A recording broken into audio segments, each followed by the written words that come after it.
রক্তের বন্যায় আমরা যতবার ইচ্ছে ততবার যাবো। কারণ বাপের খবর বলে আমাদের কেন আমরা কারণ ফেলে ভয় পাই?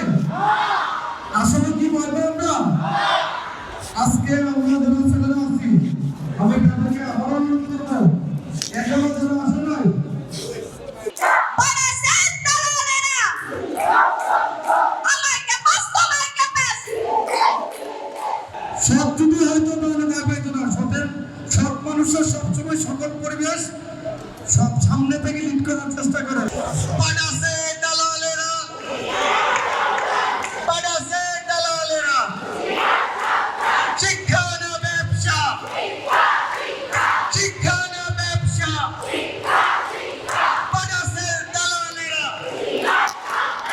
বাড়াছে দালালেরা, শিক্ষা না ব্যবসা। আমরা যতবার ইচ্ছে ততবার যাবো। কারণ বাপের খবর বলে আমাদের কেন আমরা কারণ ফেলে ভয় পাই? আসলে কি ভয় পাই আমরা? আজকে আমরা যারা ছেলেরা আছি আমি তাদেরকে আবার অনুরোধ করবো, এখনো যারা আসে নাই দীর্ঘ 34 দিন যাবৎ আমাদের নিজস্ব ক্যাম্পাসের দাবি রক্ষার্থে আমরা আন্দোলন করে যাচ্ছি।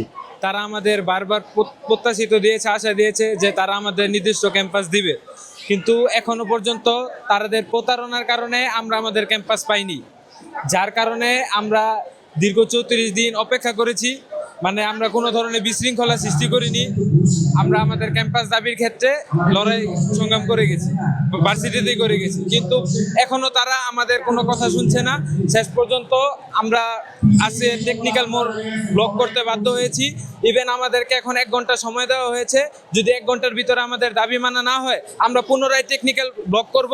প্রশাসনের ওরকম বলতে গেলে মানে প্রশাসনের কারোর সাথে এরকম কথা হয়নি, কিন্তু আমরা সবাইকে জানানোর চেষ্টা করছি আর কি।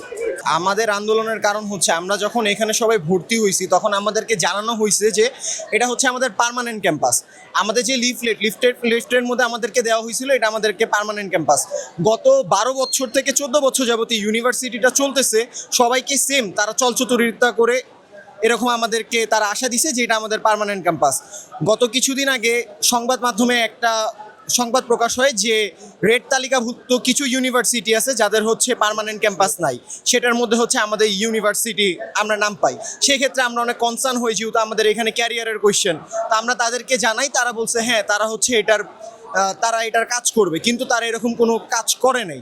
পরবর্তীতে দেখা যায় যে তারা এখানের মধ্যে তাদের ব্যবসায়ী ক্লাবের জন্য একটা মেডিকেল কলেজ এবং একটা নার্সিং তো আছে, পাশাপাশি মেডিকেল কলেজ খোলার তারা প্রচেষ্টা করে, যেটা আমরা তাদেরকে বাধা দেই যে আগে আমাদেরকে পার্মানেন্ট ক্যাম্পাসের বুঝিয়ে দেওয়া হোক, তারপর হচ্ছে আপনারা আপনাদের ব্যবসায়িক সুবিধা দেখেন। কিন্তু তারা আমাদেরকে এটা দেয় না, আমরা তাদেরকে আলটিমেটাম দেই। এরপর একদিন যে বাডাসের যে চেয়ারম্যান আজাদ স্যার, উনি আমাদের সাথে বসে আমাদেরকে এটা জানান যে হ্যাঁ আমরা তোমাদেরকে কথা দিলাম, আমরা তোমাদের 5.57 একর জায়গা বুঝিয়ে দিব, কিন্তু তাও আমাদেরকে দেওয়া হয় না। এরপরে আমরা গত 2 দিন যাবৎ আন্দোলন করি, তাদেরকে আমরা অনেক বুঝাই যে আমাদের পার্মানেন্ট ক্যাম্পাসটা খুবই প্রয়োজনীয়, কিন্তু তারপরও তারা আমাদের কথা শুনে না। আমরা 2 দিনের মানববন্ধন করি, শান্তিপূর্ণ কর্মসূচি পালন করি, কিন্তু তাও তারা আমাদের কথা শুনে না। আমাদের রানিং সেমিস্টার যেটা 8 সেমিস্টার, এরপরে সে ক্যাম্পাস বন্ধ করে দিবে। সবাইকে জানা উচিত যে বাডাসের নামে তারা কি প্রতারণা করতেছে। শুধু এখানে না, আপনি হসপিটালে যান, আপনি ওইখানেও যেয়ে দেখবেন যে তারা ওইখানেও কোনো একটা প্রতারণা করতেছে। আমাদেরকে বলে ভর্তি করা হয়েছিল যে এটা পার্মানেন্ট ক্যাম্পাস, কিন্তু আমরা পার্মানেন্ট ক্যাম্পাস পাই নাই।